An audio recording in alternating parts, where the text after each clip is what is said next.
ഇതിപ്പോൾ ഇങ്ങനെ പോയാൽ ശരിയാവില്ലല്ലോ. എന്തെങ്കിലുമൊക്കെ ഇപ്പോൾ ചെയ്യണ്ടേ, അല്ലെങ്കിൽ മോശമല്ലേ. Day 1 of building on brand.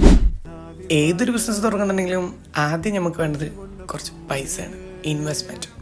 അതുണ്ടോ നോക്കാൻ വേണ്ടി അക്കൗണ്ടിൽ നോക്കിയപ്പോൾ ഇതാണ് അവസ്ഥ. എന്നാൽ പിന്നെ തുടങ്ങാം അല്ലേ. പിന്നുള്ളത് ഈ ഒരു ഫോണും പിന്നെ നമ്മൾ ഈ ഒരു വണ്ടിയാണ്. ഇത് രണ്ടും ഒഴിവാക്കാൻ പറ്റില്ല. ഇനിയിപ്പോൾ എന്ത് ചെയ്യും? നമുക്ക് ChatGPT ചോദിക്കാം.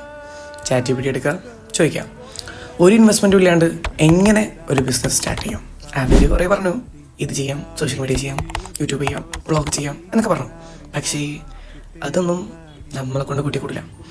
ഇതല്ലാണ്ട് നമുക്ക് എന്ത് ചെയ്യാൻ പറ്റും? ഞാൻ ChatGPT വീണ്ടും ചോദിച്ചു, ഇതിനൊന്നും വയ്യ, വേറെ എന്തെങ്കിലും പറ. അപ്പോൾ ചോദിക്കുകയാണ്, നിനക്ക് എന്തെങ്കിലും കഴിവുണ്ടടാ? പിന്നെ അതായി ചിന്ത. എൻ്റെ കഴിവും എല്ലാതും മാച്ചായിട്ട് വരുന്ന ഒരു സാധനം കണ്ടെത്തണം. അതെന്താണെന്ന് ഒരു പിടുത്തവും കിട്ടണില്ല. ഇനിയിപ്പോൾ എന്ത് ചെയ്യും?